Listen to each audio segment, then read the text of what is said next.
Les époques changent, mais les rituels restent. Voyons aujourd'hui comment le sommeil peut t'aider à perdre du ventre. À tout de suite.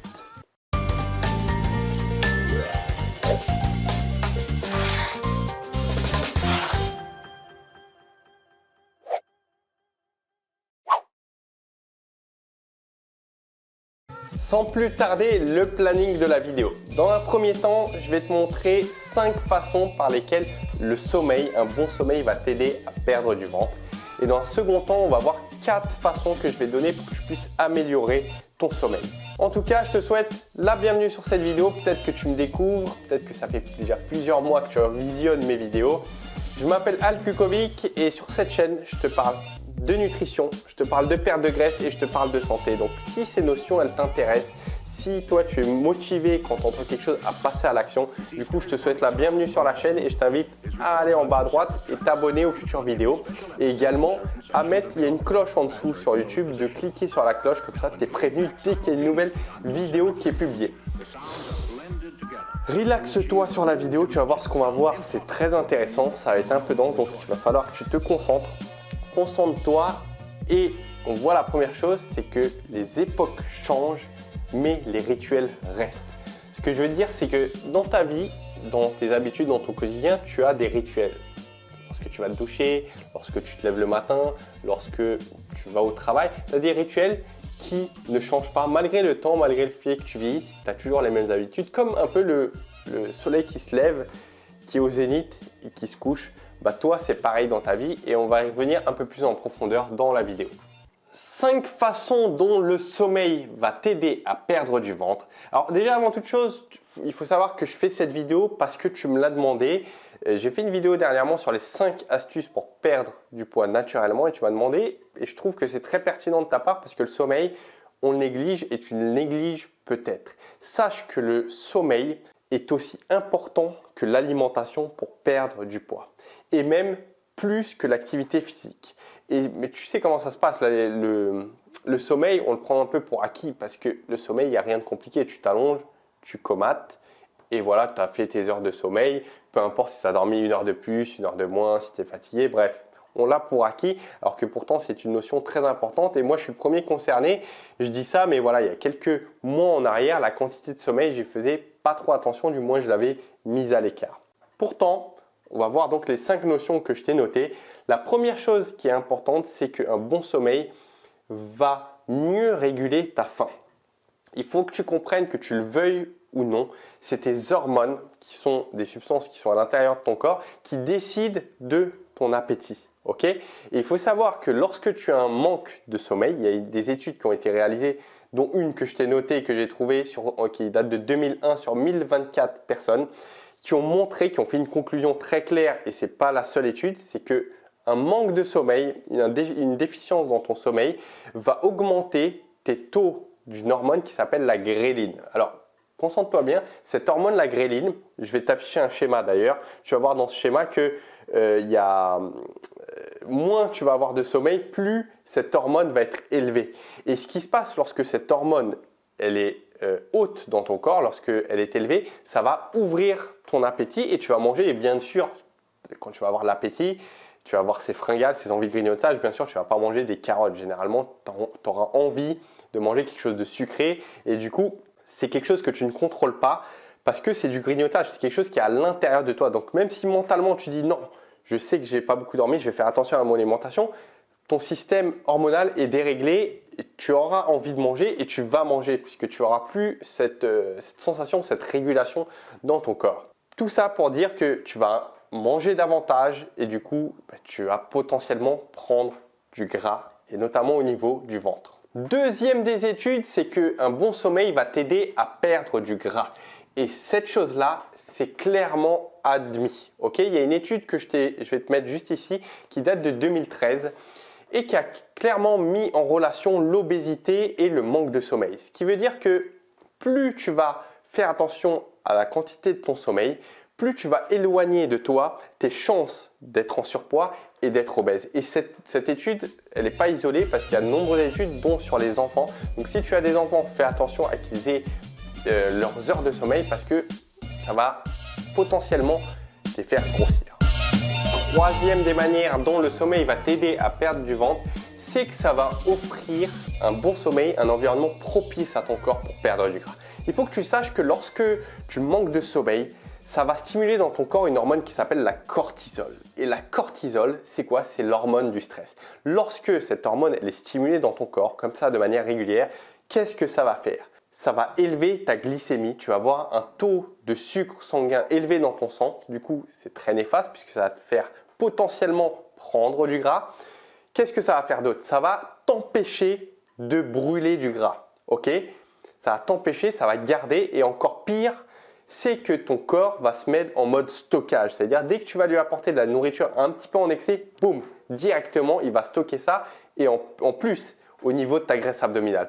Et tu sais, les effets néfastes de la cortisol, il y en a énormément. Là, je t'en ai cité 3 brièvement, mais ça peut mener à la dépression. Il y a énormément d'autres choses, mais ce n'est pas le sujet du jour, le stress. Je te ferai peut-être une vidéo sur ça d'ailleurs. Quatrième des éléments, un bon sommeil va te permettre d'avoir de meilleures performances physiques. Alors ça, c'est valable tout particulièrement si tu effectues un sport, mais pas que. Sache qu'il y a une étude qui date de 2007, et elle a été faite sur 2889 personnes et ça a été clair. Un manque de sommeil va faire quoi? Va diminuer tes performances physiques, va diminuer ta force, va diminuer ton temps de réaction, va diminuer ton endurance, va diminuer ta motivation à faire du sport et j'en passe. Donc clairement, qu'est-ce qui se passe? C'est que voilà, tu vas aller faire du sport à reculons alors que tu sais très bien que le sport, l'activité physique est très importante justement lorsque tu souhaites perdre du ventre. Mais si tu vas à reculons, 5, ce sont les autres choses. Alors là, je t'ai cité juste avant 4 éléments principaux. Comme tu l'as vu clairement que les éléments qu'on a mentionnés, soit ça pouvait t'aider à perdre du ventre clairement, soit de l'autre côté, ça te faisait avoir une mauvaise énergie, tu étais fatigué, mauvaise performance, difficulté à perdre du gras, tendance à stocker au niveau du ventre. Là, tu as vu ça clairement, mais il y a d'autres encore éléments qui jouent quand tu as un sommeil de mauvaise qualité ou que tu dors pas assez, il y a d'autres choses qui se passent que je t'ai noté d'ailleurs. Tu vas avoir une diminution de ton taux naturel d'hormone de croissance. L'hormone de croissance, quand tu as un bon taux, ça t'aide à perdre du gras. Tu vas avoir également une mauvaise stabilisation et un déséquilibre de ta glycémie. Donc pareil, ça c'est néfaste. Moins bon système immunitaire, augmentation d'un état inflammatoire dans ton corps et l'inflammation justement ça va stocker ton gras et tu vas avoir du mal à le brûler. Bref, tu l'as compris, tu peux bien manger, tu peux t'entraîner comme un dingue, mais si tu dors mal ou si tu dors pas assez, t'es foutu, tu vas avoir des difficultés à perdre du poids. 4 conseils maintenant pour améliorer soit ta qualité de sommeil, soit ta quantité de sommeil pour que tu puisses mieux perdre du coup. La première des choses, c'est une routine d'endormissement. Ce que je veux dire par là, c'est que notre corps adore les routines. Il aime ça parce qu'une routine, c'est un raccourci. Et la preuve, les routines, on adore ça parce qu'on a du mal à faire quelque chose de nouveau parce que ça demande un effort au corps et le corps, en fait, a envie de tout ce qui lui fait dépenser le moins d'énergie. Et ce qui lui fait penser le moins d'énergie, c'est ce qu'il connaît déjà, c'est les habitudes qu'il a. C'est pour ça que c'est dur de faire quelque chose de nouveau, c'est dur d'aller se lever, prendre un autre chemin, quoi. Tu as compris ce que je voulais dire. Et tu peux faire pareil pour ton sommeil. C'est de lui faire prendre une routine. Je vais m'expliquer, je vais te donner un exemple, c'est le mien tout simplement. Quelle est la routine que moi j'utilise pour m'endormir? La première des choses, c'est que quand je vais dormir, je suis douché. La seconde des routines, c'est que je suis en pyjama. La troisième des choses, c'est que je prends ma tisane. Quatrième des choses, c'est que je prends mon carré de chocolat noir. Petit aparté, c'est que le chocolat noir contient de la caféine. Du coup, ce n'est pas idéal pour le sommeil, mais du coup, tu vois que ça ne me gêne même pas de prendre un peu de caféine. Cinquième des éléments, c'est que je lis un petit bouquin. Et dernier des éléments, je mets mon masque pour les yeux. J'ai un masque pour que ça soit le noir complet.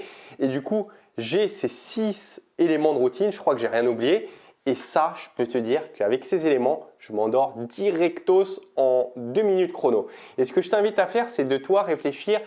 Si aujourd'hui, tu as une routine comme ça qui est mise en place, et si tu ne l'as pas, essaye de mettre en place comme ça des petites routines. Ton cerveau et ton corps va s'y habituer. Et quand tu vas ajouter toutes ces routines une à une, l'une derrière l'autre, ça va faciliter énormément. Ça va être un raccourci directos vers le sommeil pour ton corps.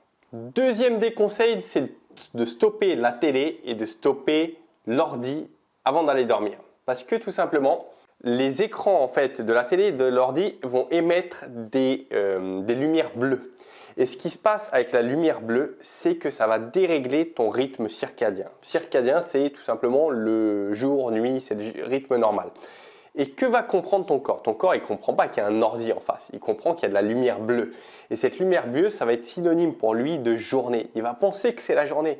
Du coup, qu'est-ce qui va se passer dans ton corps? Diminution de ton taux de mélatonine. La mélatonine, ça sert à améliorer l'endormissement. Et du coup, tu vas être moins relaxé et ton corps va être moins assujetti au sommeil. Il va se dire, c'est la journée, il faut se réveiller, il faut aller faire des choses.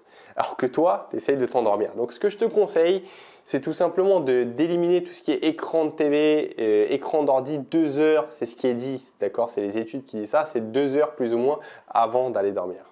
Troisième des conseils, évite de consommer de la caféine le soir, du café du moins, parce que c'est un conseil un peu banal, classique, mais je vois encore beaucoup de personnes qui ne font pas attention à ce conseil et qui boivent du café fin d'après-midi et même le soir. Alors, peut-être que ça ne les gêne pas, mais physiologiquement, c'est obligatoire que ça te gêne puisque la caféine va justement te stimuler cérébralement et même physiquement. Du coup, voilà, évite. Il a été recommandé, d'ailleurs, il y a une étude que je vais te mettre juste ici qui a démontré qu'il était mieux d'éviter de boire 6 heures avant d'aller se coucher du café. Donc, typiquement, évite de prendre après 16 heures. Quatrième des conseils pour améliorer ton endormissement, c'est la relaxation et le nettoyage de ton cerveau. Alors, relaxation, il y a des études qui ont démontré qu'un état de relaxation, logique, améliorait l'endormissement. Mais quelles sont les activités, les outils que tu as à ta disposition pour te relaxer et qui ont été étudiés justement? La musique relaxante, tu peux très bien mettre une musique classique, un petit truc qui t'endort.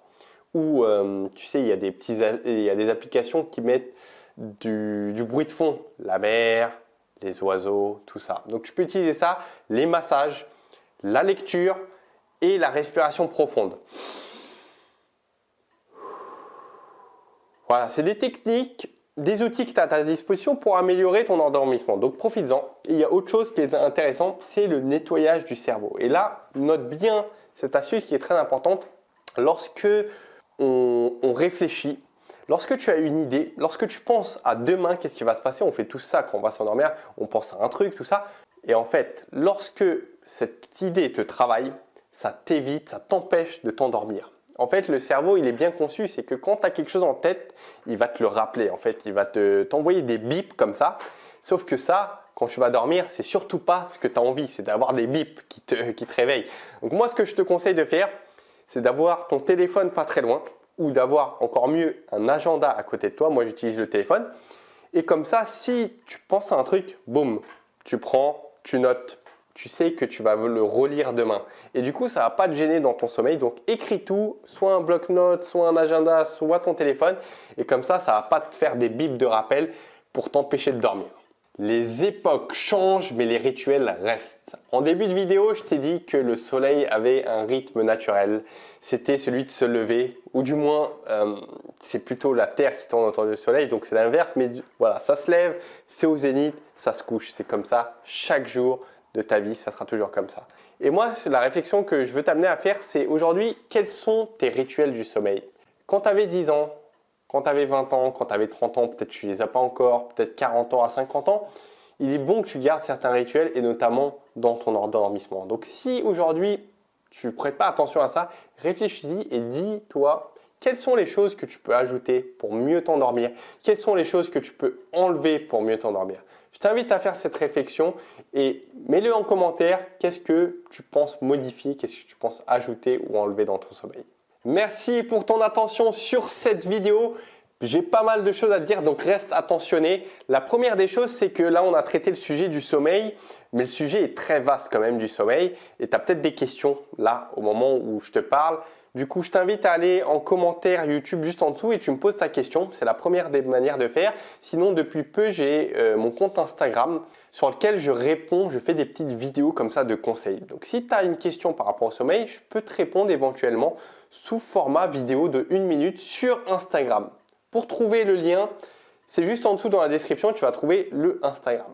Autre chose importante, cette vidéo, si tu as quelqu'un autour de toi qui a des difficultés à s'endormir, d'endormissement, de qualité de sommeil ou qui néglige le sommeil, je t'invite à lui partager cette vidéo, ça pourra l'aider. Petit pouce bleu comme d'habitude sur la vidéo si ça t'a appris quelque chose, donc je te remercie pour le pouce bleu que tu vas mettre éventuellement. Autre chose à te dire, il y a beaucoup de choses comme je viens de te dire sur le sommeil et prochainement je vais faire une conférence en ligne là d'ici quelques semaines où justement je vais te parler du sommeil et d'autres éléments qui pour perdre ta graisse du ventre, ta graisse abdominale. Donc pour être tenu au courant de cette conférence qui va être bien évidemment gratuite, les places vont être limitées par contre, donc je ne sais pas encore combien de personnes. Mais en fait, pour être tenu au courant, il y a une seule manière, c'est qu'on soit en contact par email parce que je vais envoyer un email pour prévenir tout le monde qu'il y a une conférence en ligne, qu'il faut s'inscrire et que voilà. Pour être au courant, je t'invite, là va apparaître une petite icône pour aller faire un diagnostic qui est un diagnostic qui va te permettre de trouver l'hormone numéro 1 qui freine ta perte de poids. Donc tu cliques, c'est un test donc qui va te permettre de voir ça, donc c'est très bien et en plus ça va te permettre d'avoir ton email et toi tu auras le mien, comme ça on va être en contact tout simplement. Je te dis à bientôt pour une autre vidéo et tu sais très bien, on lâche rien. Ciao!